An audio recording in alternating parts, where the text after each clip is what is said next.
In today's lesson, we are going to be looking at angles. So the first thing with angles that we're going to be looking at, we're going to be looking at the parallel line theorems. So you may have learned these before, so it might be some review. If not, we're just going to be looking at some of the properties that kind of occur with angles when we're dealing with parallel lines, like we see here, and when they're intersected by what we call a transversal, or basically a line that intersects both of them. So we have two parallel lines, and we have a line that intersects both of them, and there are going to be some patterns that we see with these angles. The first one we're going to look at is what we call the C pattern. And the C pattern would be something as simple as this, right? We kind of draw a C on our parallel lines. We can see, or what we see is that we draw this C here. I'm showing it again. We draw that C. What happens is the two angles inside of the C actually add up to 90 degrees or 180 degrees. So this is where we say the co-interior angles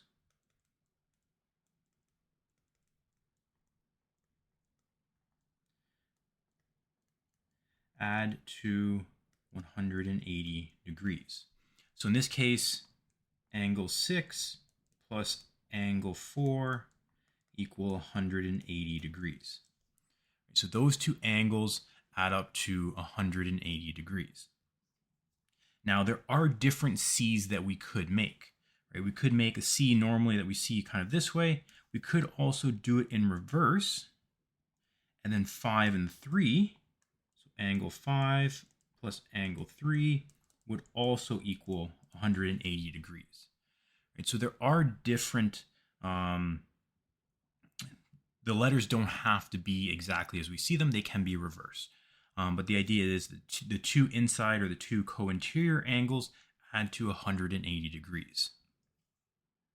Now, of the four patterns for parallel lines, this is the only one where they add to a specific value. All the other patterns are going to be showing us angles that are equal to each other. For example, the F pattern. So the F pattern, this is going to be looking at corresponding angles.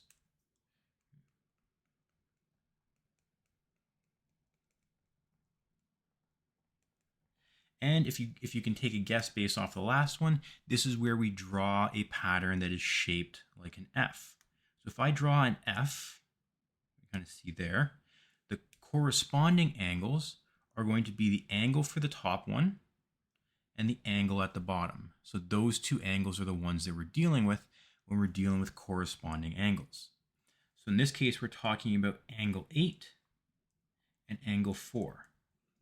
And what the F pattern tells us, it tells us that these two angles are equal. So angle 8 equals angle 4 in this case. Now, again, similar to the last one, right? We don't have to draw the F in the typical way that we see it, right? We could also draw the F so that it is backwards.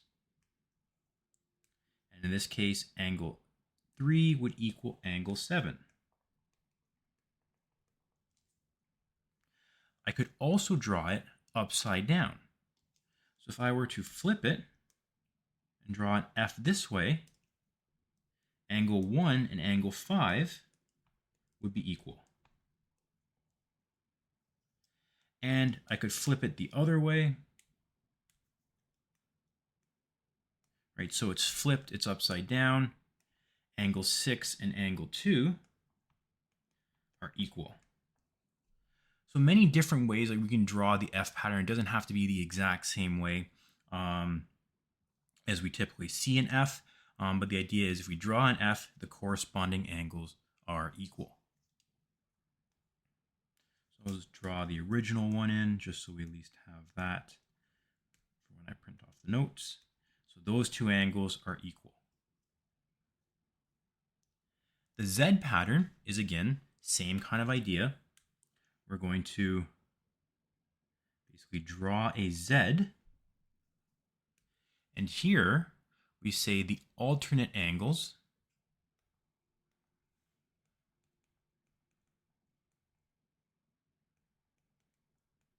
are equal. So we can say that the alternate angles are equal. So in this case, angle 3 equals angle 6. And again, similar to the last two, I can draw the Z in a different way. I can draw it flipped or reversed, so backwards. So in this case, 4 and 5 are equal. Right? I could do it like if I did it upside down, I could do it upside down and backwards, which would just give me the same thing, right? So if I'm drawing the Z going backwards, it'd be the same thing. So it's the same thing either way. So in this case, this tells us the angle 3 is equal to 6 and 4 is equal to 5. I'll go back and draw the original Z or Z pattern. Here it's telling us the alternate angles are equal. The X pattern, so the X pattern doesn't always apply to parallel lines because we can have an X between two lines where there are no parallel lines, but we can add this in here anyways because it is a useful kind of theorem to use. And here the X pattern talks about the opposite angles. So if I was to look at this and draw an X, we have an X here, we have an X here. This tells us that the opposite angles are equal. So if I look at my X's, angle 1 is equal to angle 4, angle 3 is equal to angle 2, and for the other X, angle 5 is equal to angle 8, and angle 7 is equal to angle 6. So again, the X pattern doesn't necessarily apply only to parallel lines, but we do tend to see that occur in parallel lines when we have that transversal or that line intersecting both of them. So it does occur in that one as well. But we could just have an X between two lines and deal with the opposite angles being the same.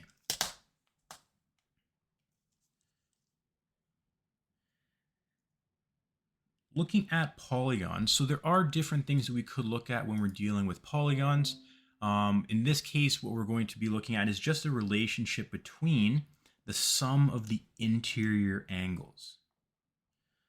So this is basically all the inside angles.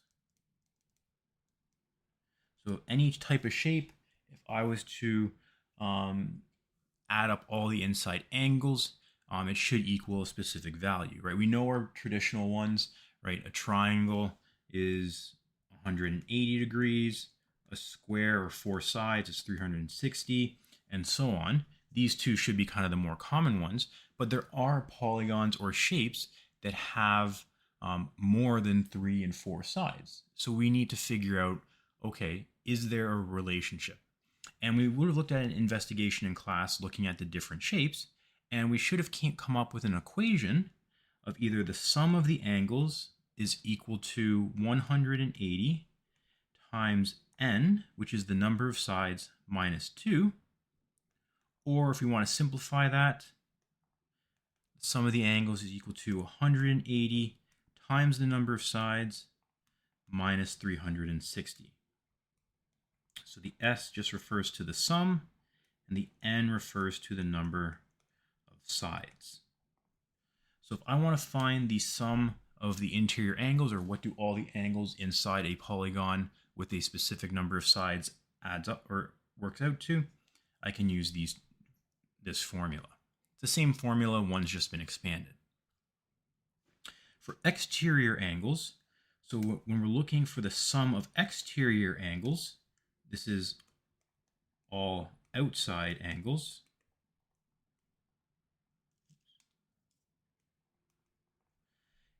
This one's easy. It's not actually a formula. It's just that the sum of all the exterior angles in a polygon is 360 degrees. So what we mean by that, by exterior angles, if I were to draw a triangle, the exterior angle would be if I was to continue a line off of each side, what would they all work out to? right? All those angles would work out to 360 degrees. Same thing as if I had a square. Draw a line off of each end. Those exterior angles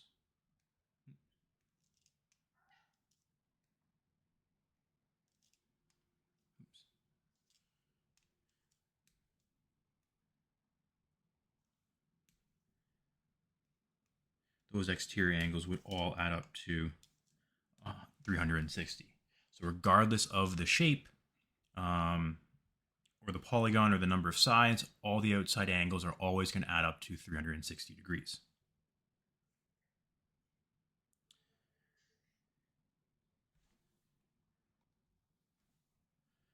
So as an example, determine the measure of an interior angle in a regular polygon with 18 sides. So here I'm going to use the formula. I know there are 18 sides. In our investigation, what we ended up doing was draw how many triangles could we create on the inside without our lines crossing over, right? So you would basically draw or connect basically from one vertex or from one point to all the other ones. And you would see, okay, how many triangles could I draw, right? But we have the formula S equals 180 N minus 360.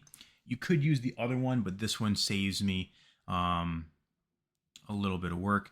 The other one would give us the same answer. So either way you choose to do it is fine.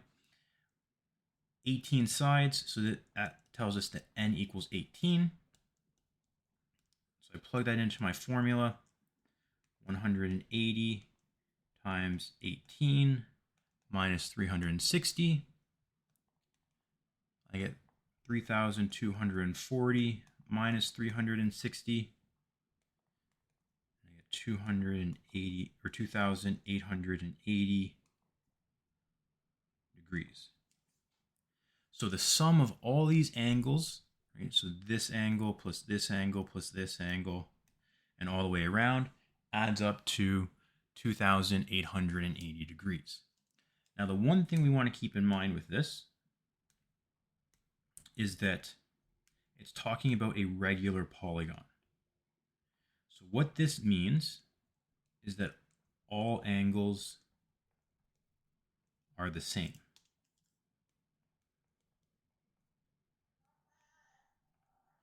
So kind of like if you had an equilateral triangle or a square where all the inside angles are equal, that is what we're saying about this polygon. Now, if we just had a 18-sided figure, enclosed figure, right, it would still add up to this, but at least because we're told that it's a regular polygon, if we wanted to, we could figure out what the actual individual angles are. We could take the total sum divided by 18 angles,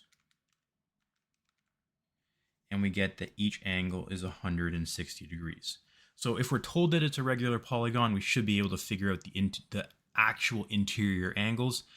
If it's not a regular polygon and we just know the number of sides, we can figure out at least what do all those angles have to add up to. In the next one, a polygon has interior angles that add up to 6,840 degrees, and we want to figure out how many sides does it have. Now, in this case, we don't know what the individual angles are, so we can't add them up, but we can use our formula to determine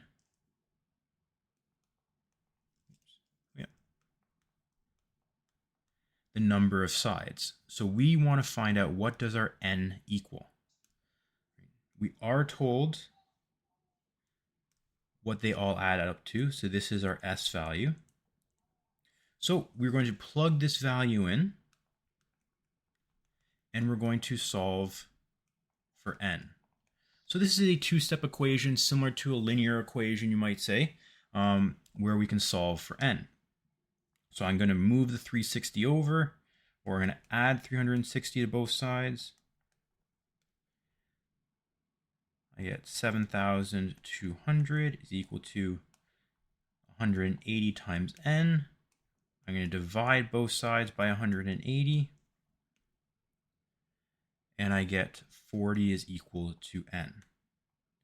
So therefore, if all the angles on the inside add up to 6,840 degrees, that means that our polygon has 40 sides. And again, if it was a regular polygon, we could figure out how many or what the degree of each individual angle is, because they would all have to be the same. So if it was a regular one, we could do the 6,840 divided by 40 and get that each individual angle is 171 degrees. Now, if it's not a regular polygon, we can't do that because all the angles are going to be different. Lastly, what we're going to be looking at, so the angles in a circle or a bow tie, right? So there are three different variations that we're going to look at. The first one is what we call a bow tie, where if we have our lines and they form something like this, this is basically telling us that the corresponding angles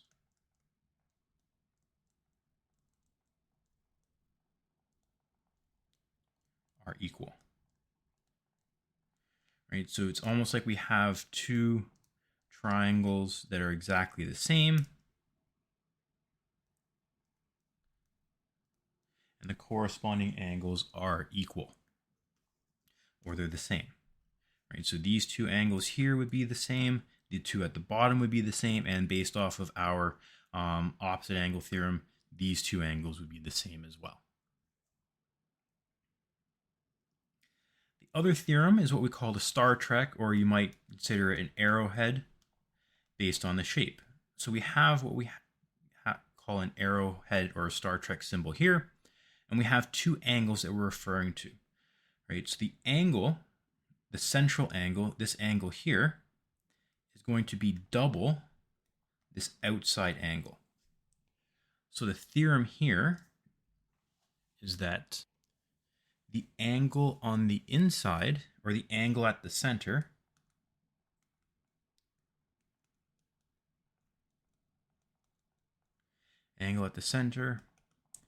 is always twice the angle on the outside. So this angle x is going to be half the size of this central angle.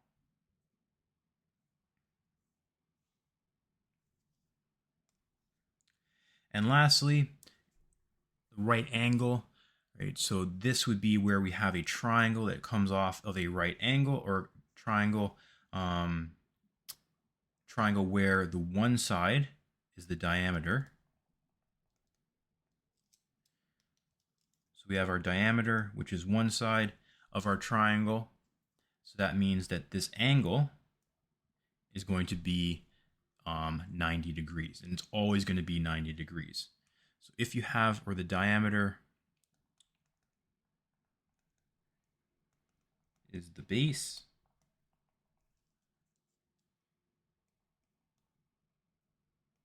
of the triangle, then we'll say angle A is 90 degrees. Right? So that will always kind of be the case. If we have a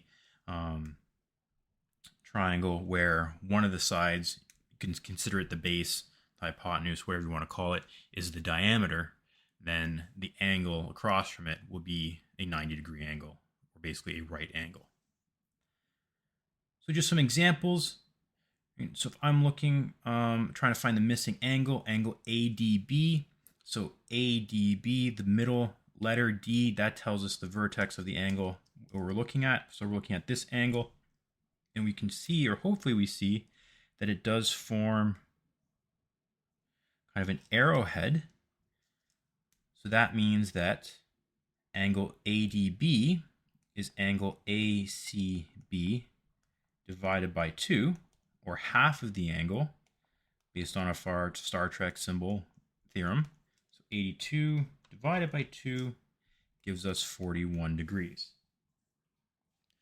Now, if we look at the next one, so this one, sorry, was 41 degrees.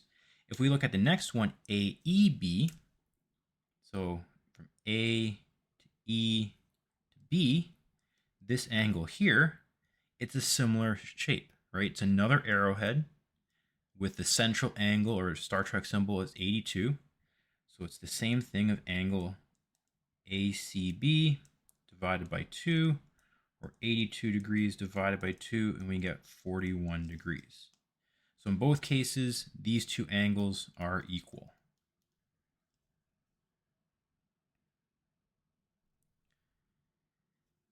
Next, we're asked to find the measure of the missing angles. So we have two missing angles, x and y.